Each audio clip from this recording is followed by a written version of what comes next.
La question qu'on va aborder dans le présent module est peut-être plus spécifique à la représentation d'action dans cette forme symbolique particulière qu'est la littérature. Ça ne veut pas dire qu'on ne pourra pas la retrouver dans d'autres arts, mais la littérature est peut-être le lieu où elle va s'exprimer de la façon la plus claire et la plus manifeste. En simplifiant un peu les choses, on peut dire qu'une action, c'est d'un côté une idée qu'un individu ou un personnage finit par avoir, en se disant tiens, je pourrais faire telle ou telle chose, et c'est ensuite un certain nombre de gestes que pose le personnage, l'individu, l'agent, pour pouvoir atteindre son but. Si on prend l'exemple de Première Neige, on constate que l'héroïne trouve une idée à la suite de ce que son mari lui a dit pour pouvoir obtenir son calorifère, et ensuite met la chose en acte ou à exécution et s'assied sur une chaise, décide de sortir, va toucher le sapin, etc., etc. Donc vous avez d'un côté l'idée et de l'autre les gestes qui sont accomplis pour pouvoir atteindre le but. Donc d'un côté vous avez un élément qui est interne, qui relève de la pensée du personnage. De l'autre, vous avez un élément qui est externe ou un ensemble d'éléments externes visibles, les gestes posés par le personnage.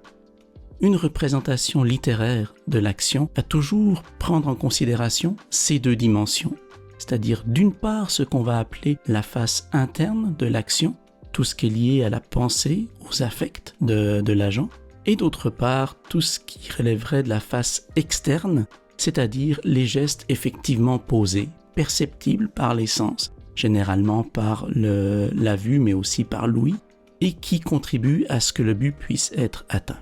Donc c'est l'idée qu'on va explorer ici dans ce module, le fait que l'action possède une face interne et une face externe. Lorsqu'on parle de face interne, qu'on renvoie à l'intériorité des agents ou des personnages, ça renvoie à quelque chose qui peut être extrêmement vaste.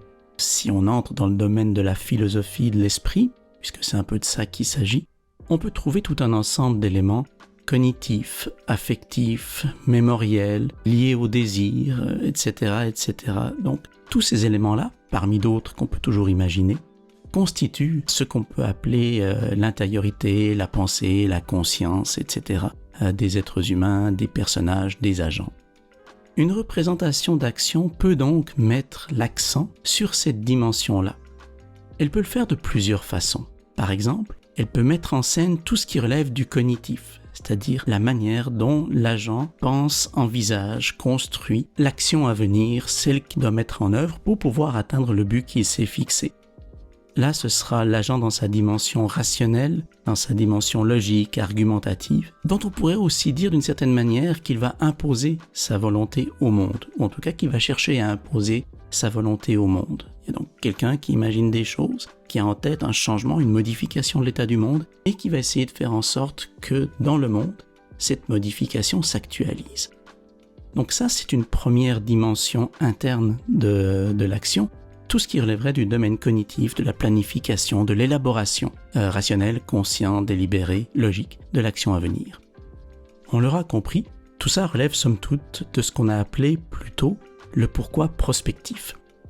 C'est donc dire que dans cette même face interne, dans cette même dimension interne de l'action, on va pouvoir trouver tout ce qui relève du pourquoi rétrospectif, c'est-à-dire des motivations, des raisons d'agir du personnage.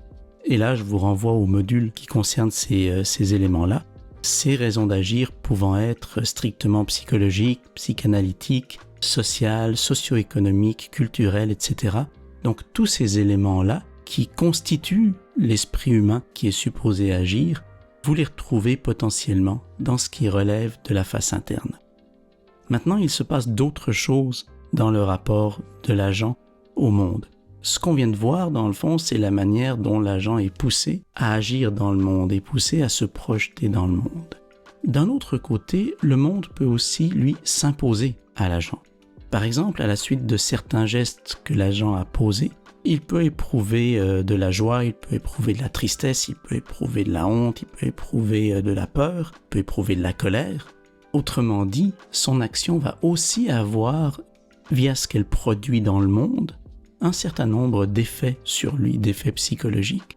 Voilà un autre domaine qui relève de cette face interne que le texte littéraire peut explorer. Pour prendre un exemple un peu de biais, dans la nouvelle La Dot, Lorsque Jeanne monte dans le bus et jusqu'à ce que le bus se rende au terme de son trajet, la jeune femme éprouve tout un ensemble de sentiments particulièrement dysphoriques en regardant les gens autour d'elle. Jeanne n'est pas spécifiquement la personne qui agit dans cette nouvelle, c'est plutôt une personne qui subit un processus de dégradation, qui est victime de l'action d'autrui. Mais en même temps, tout ce qu'elle vit à ce moment-là, ces sentiments négatifs, ce relatif désarroi, ça relève aussi de la face interne et c'est la conséquence de ce que son mari lui fait vivre. Autrement dit, l'action peut mettre en évidence la face interne de la personne qui agit, mais aussi la face interne des personnes qui subissent l'action ou les conséquences de l'action. Une action peut également être liée à d'autres dimensions de l'esprit humain. Une action peut par exemple être liée au désir. Donc comme on vient de le voir, ce qui est lié au but, ce qui est lié au pourquoi rétrospectif, ce qui est lié à la cognition, ce qui est lié aux affects, tout ça, ça fait partie de la face interne de l'action. En outre, fait partie de la face interne de l'action aussi tout ce que l'agent ou le patient, s'il y a des personnes qui sont plus victimes de l'action d'autrui, peuvent ressentir au cours de l'action, peuvent ressentir de positif, de négatif, etc. Donc tous ces éléments-là relèvent aussi de la face interne. Tout ce qui est moral, que ce soit sous la forme des valeurs ou sous la forme de la délibération interne, ça relève également de la face interne. Et si on prend le cas de Boule de Suif, une grande partie du texte est consacrée à l'évolution qui peut se passer à l'intérieur des personnages entre le moment où ils comprennent qu'ils sont prisonniers, où ils sont à cause de Boule de Suif, et le moment où ils vont chercher à convaincre Boule de Suif d'agir. Parce qu'au début, pour eux, c'est uniquement une condamnation du Prussien qui se fait, puis progressivement, leur regard sur les événements va évoluer, et en même temps, les conclusions ou les idées auxquelles ils arrivent sont des idées qu'ils peinent à avouer, des idées qui vont prendre un certain temps avant de pouvoir être formulées. Donc là aussi, vous avez toute une progression qui est strictement d'ordre intérieur, qui relève de la face interne de l'action. Donc comme on voit, la face interne de l'action, c'est quelque chose d'assez vaste. C'est tout ce qui relève de l'intériorité et qui peut ou bien motiver l'action, ou bien donner son but à l'action, ou bien accompagner l'action, que ce soit chez l'agent ou que ce soit chez une personne qui subit les conséquences de l'action d'autrui. La face externe, c'est ce qu'on perçoit au premier chef d'une action. Dans le monde réel, ce qu'on voit, ce ne sont pas des intentions, ce sont des individus en train d'agir, en train de poser toutes sortes de gestes, et devant les gestes de ces individus, nous sommes, nous, en tant qu'interprètes narratifs, en tant qu'interprètes de l'action, amenés à faire des hypothèses sur l'intention qui anime ces individus. Donc si c'est bien la face interne qui va donner sa signification, son sens, sa profondeur à l'action accomplie, c'est sa face externe qui est ce qu'on va percevoir de l'action, ce à partir de quoi notre réflexion va s'enclencher. Ce qui relève de la face externe, évidemment, ce sont des gestes, des déplacements dans l'espace, ce sont aussi des paroles, ce sont des attitudes, ce sont des regards.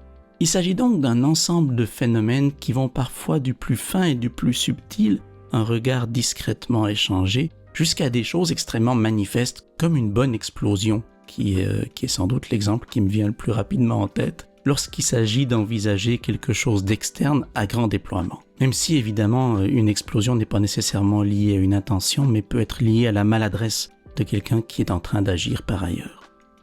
Donc, en un sens, il est bien certain que la signification de l'action ne vient pas des gestes, ne vient pas de la face externe, mais vient de la face interne. Mais d'un autre côté, tout ce à quoi on a accès immédiatement, ce sont ces gestes, ce sont ces éléments de la face externe. Donc c'est à partir d'eux que le travail interprétatif va se faire. Comme on l'avait vu, il y a différentes stratégies narratives qui sont envisageables à ce moment-ci, c'est-à-dire que le narrateur peut, devant certains gestes du personnage, immédiatement mettre en évidence ce que peut être son intention, ou alors il peut dissimuler ce qu'est son intention. Lorsque l'intention est identifiée immédiatement, les gestes s'intègrent à autre chose, s'intègrent à un modèle de signification. Par contre, lorsque l'intention n'est pas identifiée, les gestes restent isolés, restent pour une part mystérieux, et donc amènent le lecteur ou la lectrice à poser un certain nombre d'hypothèses, à faire un certain nombre d'inférences. À des degrés divers et qui vont chaque fois être spécifiques aux univers narratifs et fictionnels qui vont être analysés, un texte est toujours l'entrelac d'une face externe et d'une face interne liée à l'action. et il s'agit d'éléments que l'analyse doit mettre en lumière. D'une part, pour essayer de voir ce qu'il en est de la proportion d'éléments externes et d'éléments internes, pour voir s'il y a une préférence du texte pour l'interne ou pour l'externe. Évidemment, si on se trouve devant le cas d'un roman psychologique ou d'un roman d'aventure, on peut s'attendre à ce que l'externe soit plus important dans le second cas et l'interne plus dans le premier. Mais d'un autre côté, il peut simplement s'agir d'anecdotes qui sont mises en scène et qui vont représenter un mélange de face interne et de face externe.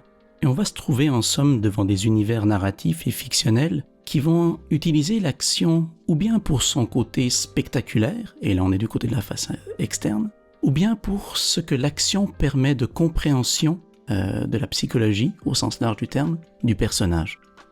Le danger qui guette le lecteur ou la lectrice, c'est cette espèce de propension naturelle que nous avons à inférer des éléments internes sitôt qu'on voit quelqu'un agir. C'est une difficulté qui est double, c'est-à-dire que d'une part, on peut être amené, ce faisant, à aller plus loin que ce que le texte propose. Idéalement, l'analyse doit identifier clairement ce que le texte donne de face interne et analyser ces éléments-là. Donc l'idéal serait de ne pas aller plus loin que ce que le texte propose. D'un autre côté, si on prend par exemple le cas de Duras, la plupart de ses textes concernent le désir et à peu près aucun ne parle explicitement de désir et des mouvements intérieurs qui peuvent se passer.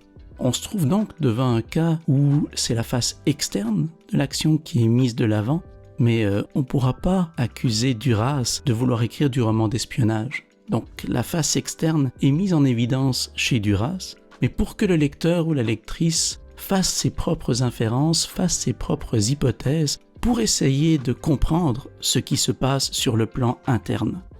Donc il y a du coup une double difficulté, c'est-à-dire qu'il ne faut pas inférer des choses que le texte ne propose pas, mais en même temps, il faut parfois inférer des choses que le texte ne dit pas, mais qu'il sous-entend ou vers lesquelles il tend.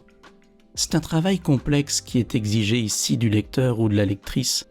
Il n'y a malheureusement pas de recette qu'on puisse donner ici, pas de protocole, pas de méthodologie qui permettrait au lecteur ou à la lectrice de savoir si on est devant un texte qui demande des inférences, si on est devant un texte qui nous dit tout et à partir duquel il ne faut pas faire d'hypothèses.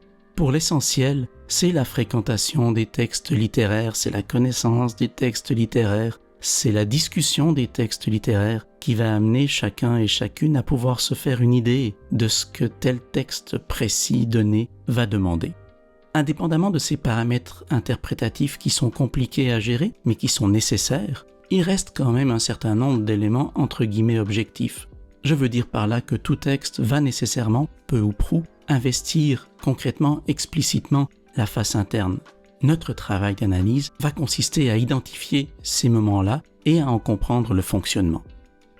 Une autre difficulté qui va guetter le lecteur ou la lectrice dans le cas de la face interne, c'est que chacun vient avec son imaginaire de l'intériorité. Et il faut prendre grand soin de faire en sorte, en tant que lecteur ou lectrice, d'aller vers l'imaginaire de l'intériorité qui est propre au texte et pas de projeter notre propre imaginaire de l'intériorité sur le texte. Plus facile à dire qu'à faire, mais c'est aussi une manière de considérer la lecture comme une espèce de dialogue attentif à la parole de l'autre. Une manière de progresser aussi vers l'écoute de cette parole-là. Parce que, somme toute, cette face interne, concrètement, personne ne l'a jamais vue. Il s'agit de quelque chose qu'on suppose, qu'on infère, qu'on attribue à autrui, que cet autrui soit dans le monde réel ou qu'il soit dans le monde fictionnel, mais ça n'est pas une donnée objective en tant que telle. Il n'y a donc pas de barème, pas d'étalon qui nous permettent de dire « Ah ben voilà une bonne représentation de l'intériorité » ou « Voilà une mauvaise représentation de l'intériorité ».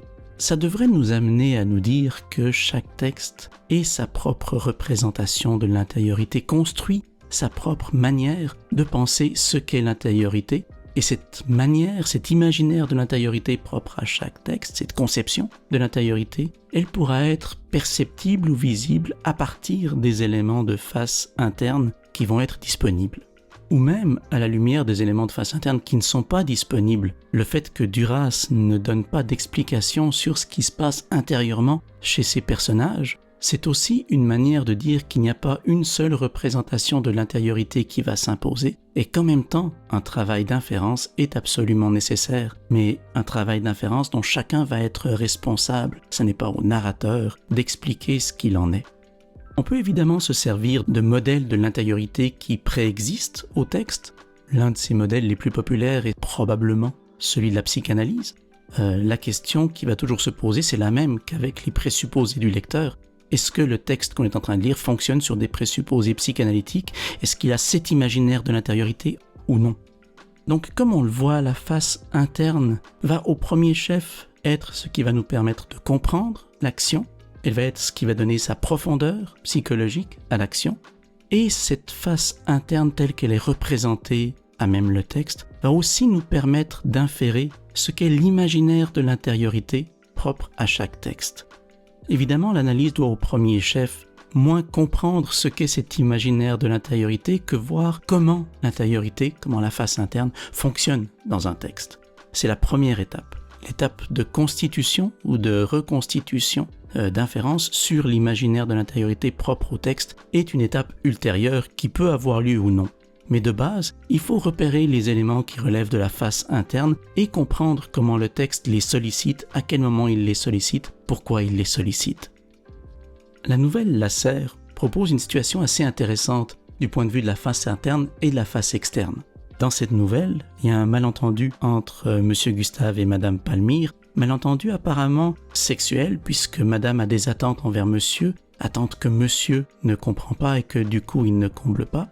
Et au terme d'un ensemble de péripéties qui ne sont apparemment pas liées à cette question-là, le problème se résout puisque Monsieur finit par émoustiller, entraîner sa femme dans le lit conjugal. Le cas intéressant que pose cette nouvelle, c'est que cette nouvelle est somme toute entièrement liée à des questions de sexualité, mais en même temps ne peut pas parler de ces questions de sexualité. Donc, en l'occurrence, et c'est ça qui est tout à fait fascinant, la face interne et la face externe sont mises à contribution de telle sorte qu'on ne voit rien de ces éléments liés à la sexualité, autant dans la pensée des personnages que dans les actions qu'ils accomplissent. Donc les personnages sont dotés de traits psychologiques dès le début. Les personnages sont dotés de pensées, d'éléments qui seraient de l'ordre du cognitif, mais tout ce qui serait de l'ordre du désir est absent de cette représentation de l'intériorité. Ça ne veut évidemment pas dire que ces personnages sont exempts de tout désir, au contraire, mais l'enjeu est que ce désir ne peut pas s'exprimer dans le 19e siècle de Maupassant, même si il est quand même un élément central de bon nombre de ses nouvelles. Même chose pour ce qui relève de la face externe. Monsieur va finir par entraîner Madame dans le lit, Monsieur a vu sa bonne coucher avec un individu avec qui elle avait rendez-vous, mais ces éléments-là, dont de toute évidence j'infère l'existence, ne sont pas présents en tant que tels dans le texte. Le texte s'ingénie à changer de perspective, à nous faire voir d'autres choses que ces éléments-là, de toutes sortes de façons, par des questions de point de vue, par des questions d'usage de la temporalité, des ellipses. Donc le texte a un usage particulier des éléments relevant de la face externe qui a pour but de nous empêcher de voir ce qui se passe effectivement sur la face externe lorsque des questions liées à la sexualité sont en jeu. Pour ce qui est de Boule de Suif, on peut constater, en regardant de près la nouvelle, que pour ce qui est de convaincre Boule de Suif, on a droit à la face interne et à la face externe des voyageurs, mais on n'a pas droit à la face interne de Boule de Suif. On voit comment tous ces individus planifient des choses, on voit comment ils réagissent devant des actions ou des absences d'action de la part de Boule de Suif, on voit comment ils interprètent les attitudes de Boule de Suif, on voit certaines de ces attitudes de Boule de Suif, mais ce qu'elle peut penser, la manière dont elle va gérer les questions morales qui sont liées à l'action qu'on lui demande d'accomplir, tout ça, c'est absent. Et là encore, cette absence peut être riche de sens. Parce que dans le fond, ce qui se passe, c'est qu'on a accès à l'intériorité et à la face externe des personnages qui accomplissent l'action, comme si dans le fond, leurs paroles, leurs pensées étaient ce qui avait droit de citer, alors que pour Boule de Suif, c'est une chose qui n'existe pas. Sa pensée, ses délibérations, ses tourments moraux même ne sont pas présents. Et dans le fond, tout ça fait en sorte que ce qui est mis de l'avant, ce ne sont pas les ambivalences, les questionnements moraux, mais ce sont les éléments bassement stratégiques et pragmatiques qui ont fait en sorte que les voyageurs ont pu convaincre Boule de Suif. c'est une disparition, en bout de ligne, d'une perspective morale sur l'action au profit d'une perspective strictement pragmatique. En résumé, donc, l'action va toujours apparaître peu ou prou sous ses dimensions internes, donc tout ce qui relève de la psychologie, de la pensée, de l'imagination, du conscient, de l'inconscient, du désir, etc. Et sous sa face externe, c'est-à-dire les gestes qui sont effectivement posés, les paroles qui sont prononcées, les regards qui sont glissés ou qui sont esquissés, etc. Donc tous ces éléments-là aussi qui font la face externe vont apparaître dans la représentation de l'action. L'analyse va consister à repérer ces moments-là, à comprendre la fonction de ces moments-là, à voir l'équilibre qui peut se faire entre l'interne et l'externe, à voir si l'interne est plutôt avant l'action, si l'interne est plutôt pendant l'action. Est-ce que pendant l'action, c'est plutôt la représentation des gestes posés qui va l'emporter? Est-ce que lorsqu'on arrive au moment où l'action est évaluée, où son succès ou son échec est évalué, est-ce qu'à ce moment-là, c'est plutôt l'interne, c'est plutôt l'externe? Autant de possibles que la fiction peut explorer, peut mettre en place, et de possibles que l'analyse doit mettre en évidence. L'analyse peut toujours, le cas échéant évidemment, se prévaloir des éléments que la narratologie a mis en évidence pour ce qui est de la représentation de la pensée, c'est-à-dire le monologue rapporté, le monologue narrativisé, le psychorécit, si évidemment il y a dans ces éléments-là, à l'intérieur du texte analysé, une quelconque pertinence. Et comme on l'a vu, l'analyse peut aussi, en bout de ligne, chercher à mettre en évidence un imaginaire de l'intériorité présent dans le texte.